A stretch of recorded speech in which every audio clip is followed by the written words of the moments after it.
It was a hot summer weekend when my parents went out of town. I was 17 and still living in my childhood home. My parents never went anywhere without me, so this was a big deal.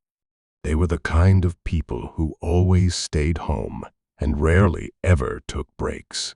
So I decided to enjoy my freedom. I invited my girlfriend at the time, MJ, to stay over. MJ was fun, wild, and always had crazy ideas. That night, when she saw the pool in the backyard glowing in the dark, she smiled and said we should skinny dip. I hesitated. I told her the neighbors might see, but she convinced me. She said we might never get this chance again. I gave in. We got in the pool under the night sky, laughing and splashing. It felt peaceful and exciting at the same time. The water was warm, and everything felt perfect. From the pool, we could see inside the house, through the big windows. Since it was dark outside and the lights were on inside, it was like looking into a bright dollhouse. That view made me feel connected to the house and safe, like we weren't really alone. But that feeling didn't last. As MJ was talking, I looked at the windows and froze. There was a shadow inside the house. I could see it moving along the living room wall. It wasn't a reflection. It was someone. My heart started beating fast. I didn't want to scare MJ, so I quietly told her to get out of the pool. She listened and didn't ask questions. I told her to hide in the pool house and stay silent until I came back. She nodded and disappeared inside. I slowly opened the back door and stepped into the kitchen. I grabbed a knife from the cutting board. My parents raised me to be brave, so I wanted to handle it myself. As I walked through the house, I noticed little things that were off. A chair was pulled out. A picture frame was crooked. A coffee mug I didn't remember using was on the counter. None of it made sense. No robber would waste time doing things like that. I began to think maybe this wasn't a normal break-in. I searched the entire downstairs, but no one was there. All the doors and windows were locked. It was like whoever had been inside had vanished. Finally, I called the police. They arrived quickly and searched everything. They didn't find any signs of forced entry or even footprints. One officer said maybe I had scared the intruder away, but I didn't believe it. MJ and I were too scared to leave, and we didn't have anywhere else to go. We locked every door and barricaded the bedroom. We tried to sleep. Around 4 in the morning, I woke up to the sound of floorboards creaking above me. At first, I thought it was my imagination, but the sounds got louder. Someone was walking upstairs. Then I heard footsteps coming down the stairs. I grabbed the knife from the nightstand and told MJ to stay put. I ran to the front door, but by the time I got there, it was wide open. Whoever was in the house had just walked out. I didn't call the police again. There was nothing they could do now. The next morning, I realized all the kitchen knives were missing. Every single one. That shook me more than anything else. Whoever had been in our house wasn't just trying to rob us. They left a message, even if I didn't understand it.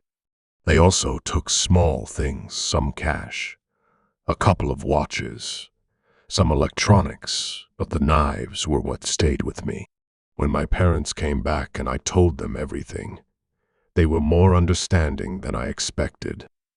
The whole thing still haunts me sometimes. I never found out how that person got in or where they hid while the police searched the house. A year later, something happened to a friend of mine at Rowan University. It reminded me of my own experience. It was during a big spring event called Holly Bash. There were food trucks, games, and a concert. The whole campus showed up. My friend was walking back to her dorm alone around 2:30 a.m. She didn't know that earlier that night, a group of masked people had been riding around campus, banging on doors and scaring people. She didn't check her phone or social media, so she had no idea what was going on.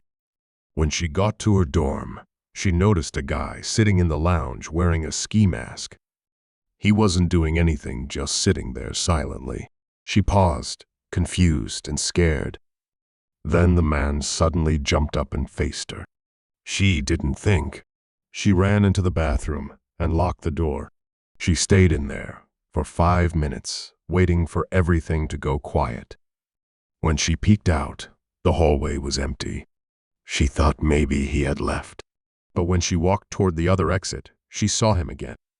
He was back in the lounge, sitting in the same place. This time, his bike was leaned against the door, and a chair had been jammed into the door frame like a trap. She pulled out the pepper spray on her keychain and held it in front of her. She didn't use it. She just walked past him, hoping not to show fear. The man didn't move. He just watched her, like he wanted her to be afraid. Outside, 3 more masked people rode up next to her on bikes. They laughed and heckled her. Some of them had what looked like guns. Maybe they were fake, but the fear was real. She made it to another dorm and texted a friend to come meet her. He walked her back, and luckily, the masked group was gone. She didn't call them police that night, but the next day, she told her mom, and her mom reported it. Turns out, other students had seen the same group and said they had guns. After that, campus police took it seriously. My friend is still scared to walk alone at night. That fear doesn't go away. The final strange thing happened to another friend of mine named Kyle. He was dating a girl named Amanda, who lived in a fancy neighborhood.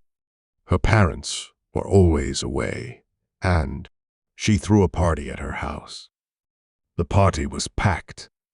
One guy, Pete, was annoying and flirty with Amanda. Kyle didn't want to fight, so he got Pete drunk on purpose. Pete passed out, and Kyle thought that was the end of it. Later, Kyle went outside to get some air and saw a man standing far away under a street lamp. The man didn't move. Kyle asked if he needed help. The man took a few steps forward and asked, "Are your parents home?" Then he said Amanda's parents' names. Kyle lied and said they were upstairs. The man nodded and walked away into the dark.